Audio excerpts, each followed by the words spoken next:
তো আজকের ভিডিওতে আপনাদের এলএমসি ক্যামেরার কিছু প্রিমিয়াম এক্সএমএল ফাইল বা কনফিগ ফাইল দিব, যেগুলো ব্যবহার করলে আপনারা প্রফেশনাল টাইপের ফটোগ্রাফি করতে পারবেন এবং ফটো কোয়ালিটিটা আগের চেয়ে অনেক ইমপ্রুভ হবে। তো কিভাবে এগুলো এক্সএমএল ফাইল আপনারা ডাউনলোড করবেন, কিভাবে আপনার ফোনে ব্যবহার করবেন, সেটা মূলত এই ভিডিওর ভিতরে আমি দেখাবো। তো যারা প্রিমিয়াম এক্সএমএল ফাইল নিতে চাচ্ছেন তারা মূলত এই ভিডিওটা আপনারা পুরোপুরি দেখতে পারেন। তো চলুন ভিডিওটা শুরু করা যাক। আমি আমার মোবাইল স্ক্রিনে চলে আসছি। তো সর্বপ্রথম আপনাদের দেখাবো কিভাবে আপনারা সঠিক নিয়মে এক্সএমএল ফাইল বা কনফিগ ফাইল আপনারা কিভাবে ডাউনলোড করবেন। তো আপনারা এক্সএমএল ফাইল বা কনফিগ ফাইল আপনারা অনেকে ডাউনলোড করতে পারতেছেন না। তো নিচে আপনারা কমেন্ট করতেছেন, ঠিক আছে। তো কিভাবে ডাউনলোড করবেন, তো তার জন্য আমি চ্যানেলের ভিতর থেকে, ঠিক আছে। তো আপনারা এই ভিডিওটা দেখতে পাচ্ছেন, আপনি যে ভিডিওটা এখন দেখতেছেন, তো এরকম একটা ইন্টারফেস চলে আসবে। ভিডিওর টাইটেল নিচে এই একটা অপশন দেখতে পাচ্ছেন, এখানে একটা টাচ দিবেন। তো এখানে টাচ দেওয়ার পর এরকম একটা ইন্টারফেস চলে আসবে, ঠিক আছে। এরকম একটা ইন্টারফেস চলে আসবে, নিচের দিকে একটা অপশন দেখতে পাচ্ছেন, এখানে কানে দিকে এটার উপর একটা টাচ দিবেন।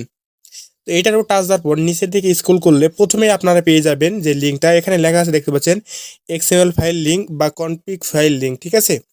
তো এখানে লেখা থাকবে, তো প্রথমে দেখতে পাচ্ছেন আপনারা প্রথমে প্রবেশ করবেন নিচের দিকে, তাহলে এটা পেয়ে যাবেন, দেখতে পাচ্ছেন।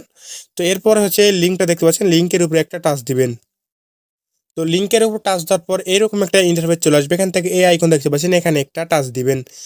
আপনাদের এরকম একটা ইন্টারফেস চলে আসবে, এখান থেকে ডাউনলোড দেখতে পাচ্ছেন, এখানে টাচ দিলে এটা করলে আপনার ডাউনলোড হয়ে যাবে। এরকম করে আপনি যে কোনো ভিডিও থেকে এক্সএমএল ফাইল বা কনফিগ ফাইল বা যে কোনো জিপ ফাইল আপনারা ডাউনলোড করতে পারবেন, ঠিক আছে।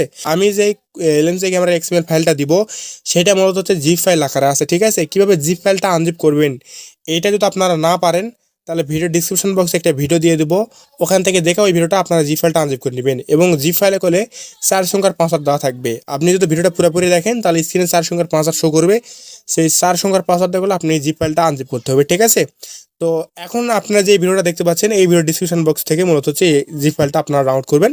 করার পর স্ক্রিনে দেখতে পাচ্ছেন ভিডিওর পাসওয়ার্ড শো করছে, সেই পাসওয়ার্ডটা আপনারা জিপ ফাইলটা আনজিপ করবেন। করার পর আপনার এলএমসি ক্যামেরাতে আপনারা সেট আপ করে আপনার এলএমসি ক্যামেরাতে ফটোগ্রাফি করতে পারবেন। আর আপনাদের ফোনে যদি এলএমসি ক্যামেরা না থাকে, আপনারা এলএমসি ক্যামেরা কীভাবে সঠিক নিয়মে ডাউনলোড করবেন এই বিষয় নিয়ে আমার চ্যানেলে ভিডিও আছে, সেই ভিডিওর লিঙ্ক আমি এই ভিডিওর ডিসক্রিপশন বক্সে আমি দিয়ে দেবো।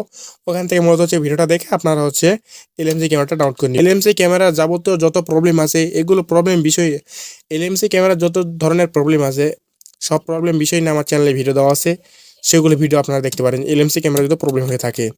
তো আশা করি এই ভিডিওটি আপনাদের কাছে ভালো লাগছে। ভিডিওটি ভালো লাগলে লাইক দিবেন, কমেন্ট করবেন, আর চ্যানেলে নতুন হয়ে থাকলে চ্যানেলটি আপনারা সাবস্ক্রাইব করতে ভুলবেন না। তো সকলে 5 ওয়াক্ত নামাজ পড়বেন, সকলে ভালো থাকবেন। আল্লাহ হাফেজ।